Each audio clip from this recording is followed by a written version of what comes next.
चीझी आणि yummy spicy असणारा हा गार्लिक ब्रेड तुम्हाला खूप जास्त आवडणार आहे. थोड्या वेगळ्या स्टाईलने बनवतोय, माझ्या स्टाईलने. सुरुवातीला बटर घेतलं 3 चमच, त्याच्यामध्ये चॉप केलेली कोथिंबीर, चॉप केलेली मिरची, चॉप केलेला लसूण ॲड करतोय. ब्लॅक पेपर पावडर, लाल तिखट याच्यामध्ये ॲड करणार आहे. थोडं चवीनुसार मीठही याच्यामध्ये टाकलं आहे आणि हे सगळं मिक्स करून आपला बटर गार्लिकवाला थोडा सॉस तयार केला आहे. आता मित्रांनो, कशी रेसिपी आहे, सिंपल असणार आहे, जास्ती काही त्रास नाही आहे.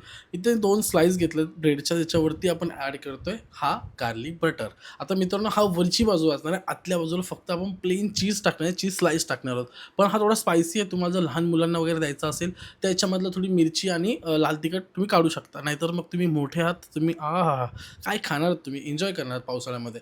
मित्रांनो, चीज स्लाइस ॲड करतोय 2-2 कारण का मला खूप जास्त चीज आवडतो. त्याच्यावरती एक स्लाइस ॲड करतोय. आतल्या बाजूला मी काही नाही लावलं, एकदम प्लेन ठेवलंय. आता ही बाजू आपल्याला ॲड करायची पलटी बाजूनी. मी पॅन गरम करत ठेवला होता. आता ॲड करतोय. आता विषय असा आहे, की एक बाजू मी थोडी क्रिस्पी करण्यासाठी थोडी जास्ती वेळ ठेवणार आहे. म्हणजे डार्क ब्राऊन थोडं क्रिस्पी करून घ्यायचं आहे आपल्याला ब्रेडला आणि वरच्या बाजूने नॉर्मल ठेवायचं. आता मी ॲड केलं आहे. आता वरची बाजू फक्त हीट करून घ्यायची आहे त्या बाजूने, कारण का आपल्याला चीज प्रॉपर मेल्ट करून घ्यायचा आहे आणि जो बटर लावला तोही मेल्ट झाला पाहिजे आणि त्या साईडचं सगळं काही जे काही गार्लिक वगैरे तो प्रॉपर झाला पाहिजे. कट करून घेतो गरम-गरम मित्रांनो आणि सर्व्ह करतोय हा वाला तुमच्यासाठी गार्लिक ब्रेड, जो चीझी, यम्मी आणि टेस्टी असणार आहे. एकदा नक्की ट्राय करून बघा आणि मला कमेंट करून सांगा कसं झालेलं. कारण मला माहिती नाही, की मी आजकाल लईच चांगलं काम करायला लागलो, नाही का? काय एवढं चांगलं आहे मी?